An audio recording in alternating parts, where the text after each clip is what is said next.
क्या मास्टरबेशन से सेमन की विस्कोसिटी कम हो जाती है? अगर मैं आसान अल्फाज में कहूँ तो क्या मास्टरबेट करने से सेमन, जिसे आसान अल्फाज में मनी भी कहा जाता है, तो क्या मास्टरबेट करने से मनी पतली हो जाती है? आज की वीडियो में हम इसी बारे में बात करेंगे। अगर कोई मर्द अपने आप को एक दफ़ा डिस्चार्ज करे और उसके बाद वो अपने आप को दोबारा फ़ौरन डिस्चार्ज करे, तो जो दूसरी वाली जो सेमन होगी, जो दूसरी वाली मनी होगी, वो पहले वाली के मुकाबले में थोड़ी सी पतली होगी।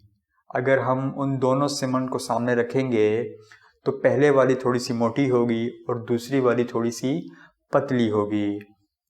क्योंकि इंसानी जिस्म में सेमन को प्रोड्यूस होने में, सेमन को बनने में थोड़ा सा वक्त तो लगता ही है, इसलिए शॉर्ट टर्म में सेमन या मनी पतली हो सकती है, लेकिन लॉन्ग टर्म में ऐसी कोई प्रॉब्लम नहीं होने वाली। बीच में जब भी 1-2 दिन या इससे ज़्यादा दिनों का गैप आ जाएगा तो सेमन वापस पहले जैसी हो जाएगी। और ये सिर्फ मास्टरबेशन के लिए नहीं है, अगर आप रियल में भी सेक्स कर रहे हैं तो अगर आप एक दफ़ा डिस्चार्ज होने के बाद दोबारा डिस्चार्ज होते हैं तो दोबारा डिस्चार्ज होते वक्त जो आपकी सेमन होगी वो थोड़ी सी पतली होगी।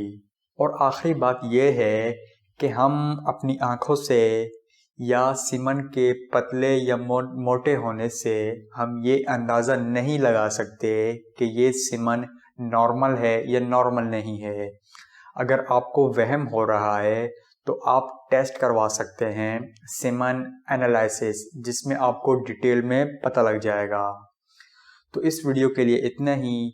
अगर आपका कोई भी सवाल हो तो आप नीचे कमेंट्स में पूछ सकते हैं। वीडियो अगर आपको अच्छी लगी हो तो वीडियो को आप लाइक करें और हमारे चैनल को सब्सक्राइब ज़रूर करें।